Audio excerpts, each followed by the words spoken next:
القبائل لتعارفوا صدق اللہ العظیم۔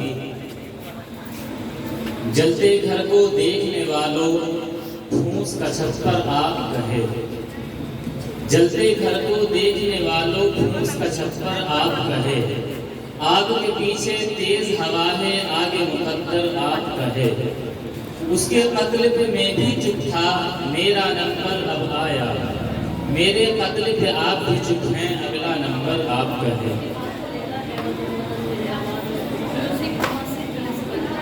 آج 75واں یوم آزادی پورے ہندوستان کے اندر بڑے جوش و خروش کے ساتھ منایا جا رہا ہے۔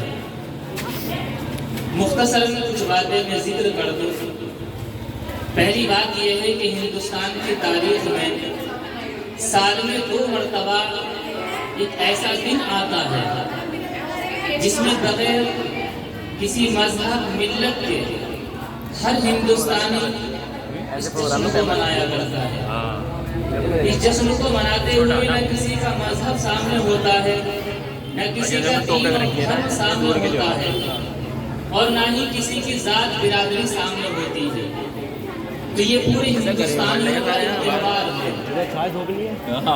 دوسری چیز یہ ہے 75 سالوں سے جب سے ہم یوم آزادی اسی طریقے پر 26 جنوری کو یوم جمہوریہ مناتے ہیں، آزادی کی مختصر سی تاریخ ہمارے سامنے ضرور آتی ہے۔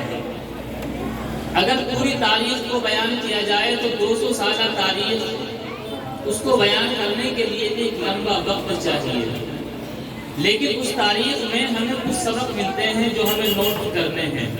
پہلی بات یہ کہ ہندوستان کے اندر انگریزوں نے جو قبضہ جمایا، وہ کیا پالیسی اپنائی تھی، ان ساری چیزوں میں تحقیق کے بعد ایک سبق ملتا ہے، وہ تھا توڑو اور حکومت کرو۔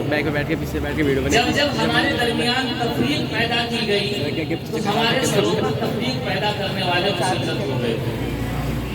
ہر ملک جہاں پر بھی اس طرح کی سازشیں کی جاتی ہیں تو سب سے پہلے توڑا جاتا ہے۔ اگر کسی پریوار کو برباد کرنا ہو تو پہلے وہاں تفریق اور اختلاف ڈالا جاتا ہے۔ دوسری چیز یہ پھر اتنے لمبے وقت گزرنے کے بعد ہمیں آزادی نصیب ہوئی۔ اس آزادی میں سب سے قیمتی چیز کیا تھی کہ سب کو آزادی ملی، ورنہ 200 سال سے جنگیں چل رہی تھی۔ 1757 میں نواب سراج الدولہ نے جنگ لڑی، 1776 میں مجنو خان نے جنگ لڑی، 1761 میں حیدر علی نے لڑی، 1780 میں حیدر علی نے لڑی، 1791 میں ٹیپو سلطان شہید رحمۃ اللہ علیہ نے لڑی۔ یہ وہ تھی 1700 میں چل رہی تھی، 1800 سے پہلے۔ لیکن ایک وقت وہ آیا کہ نہتے ہندوستانی، نہتے بھارتی، جن کے حالات اگر آپ پرانی تاریخ یا پرانی تصویریں اٹھاؤ سمجھ میں آتے ہیں،